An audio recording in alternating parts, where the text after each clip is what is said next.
Welcome back to the Timely Focus. Today is New Watch Day.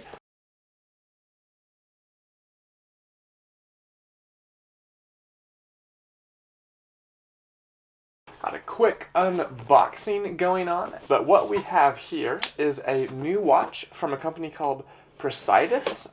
To be honest, never actually heard of them before, but they reached out to me and said, hey, would you like to check out one of our watches? We can send you one. And I said, sure. I spent a couple minutes on their website.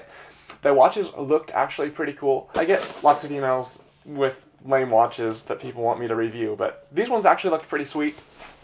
I think they have a cool story behind their brand. To be honest, I did not spend a lot of time on the website because I want this to be more of a first thoughts of just the watch itself and not all of the marketing things that can go into a new watch being produced. Alright, so anyway, get this thing opened up. Wow, interesting packaging there. Kind of this corrugated type. It looks a little bit like the kind of camo drapes that would be over a military base or something. It says Type A11 Tom Rice watch. Okay, here we go. I like this. Automatic movement assembled in the USA with imported parts. That is good. I am a fan. I do like that they admit that there are imported parts in here. Some brands try to be kind of deceptive. Some countries, for example, Switzerland, I think has a relatively low percentage. I want to say it is like 65% of the parts have to be made, or the value of the watch has to be made in Switzerland for you to be able to say that the watch is made in Switzerland. Other countries like America, we have a much higher standard. I believe it is 95% of the value of a thing has to be made in America for you to say that it is made in America. So, I appreciate that they say assembled in the USA with imported parts. Obviously, I would like it to say made in the USA exclusively. However, then the price of this would probably not be like, what, I think it was $350, something like that. It would probably be more like $3,500 or, way, way, way more, right? Okay, I like the box. Pretty cool. Here we go. Yeah. Praesidus. That is a cool name, too. Hey, okay. That actually looks really sweet. Dang. Here we go. This watch. Yeah, that looks nice. Okay. Got a sweet looking leather strap. I mean, the style, it looks very retro, very cool.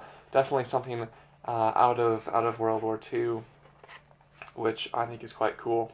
And I did spend a few minutes just on the Praesidus website and, checking out this watch a tiny bit. I believe they are using the Seiko NH5 movement, which is essentially the same movement, actually, that is in my Seiko SRPH 59 King Turtle. Another sweet watch here. So I have experience there, I suppose, and it is a good movement, no complaints. So here we go. On the back of the watch, it says Praesidus Type A11 Tom Rice, 101st Airborne Division, June 6, 1944, the lost watch of D-Day. Now that is cool. I will go much more into all this stuff in my full review, but briefly, I believe what I saw on the Praesidus website is that there is a guy, Tom Rice, who was in World War II, and I think he was a parajumper or something, jumped out of a plane, and his watch fell off, which is a real bummer. And so Praesidus, I suppose they work with some veterans and things, and they found out about this, and so they actually recreated, I believe, the watch essentially that he was wearing at the time. And I think this has a sapphire crystal and stuff, so there are some modern upgrades here. But yeah, I think that is a really cool story. And let's give it some winds. Okay, yeah, feels good. Okay, and we have a 3-position crown, which is a little bit surprising given that this is a time-only watch. Normally, for time-only watches, you would just pull the crown out once and it would hack, and then you would set the time. Here, you pull it out once and nothing happens. And then you pull it out again and you can stop the watch and set the time. Now, I am pretty sure what is happening when you pull it out that first stop is that because this is an NH35 movement from Seiko, this movement originally comes with a date function. But on this watch, they of course took that off, but I suppose left that what you would call ghost position in the crown. And not really a big deal. Maybe, your ultra luxury high-end watch snobs might find that annoying, but I do not. It does not bother me really. The hands are super legible in this. Sometimes on watches, actually, on my Veyor, this is one slight complaint that the hour hand and the minute hand are sometimes hard to distinguish at a moment's glance. This one, though, it has a totally different style hour and minute hands that make it very, very easy and legible to read. Okay, and that, wow, very steeply domed sapphire crystal. That is cool. That looks super retro, and I definitely like how they styled the dial. I mean, there are subtly different colors from the yellow and kind of a greenish color that they use on the numbers there. The hour and minute hands, those look nice, have some good detail on there, and they hopefully will be fairly luminous as well. I believe they are filled with superluminova.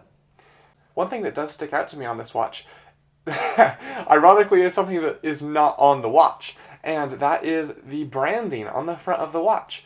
You can see there really is no name, no Praesidus emblem or anything on the front of the watch. Most watches, right, it says Seiko or Rolex or something, or it will have the brand name of the watch on the front of the watch. This one, it does not, and I'm guessing that is because of its A11 military-inspired specifications. That is probably the reasoning. Either way, I think it is pretty cool because it just adds to one extra level of uniqueness about this watch, right?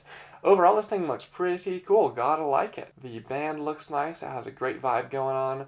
The story seems pretty sweet, so gotta appreciate that. But yeah, I'm very excited to be wearing this watch for the next couple of weeks. I will be coming out with a full in-depth review where I'll go over everything, the pros, cons. I will compare it as well to my Hamilton Khaki Field Auto as well as my Veyor Field White, both amazing watches. And I think this one will fit in very nicely amongst them.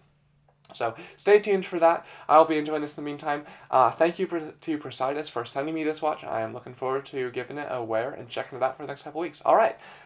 Thank you for watching. This was fun to do. God bless you all, and I will see you in the next one.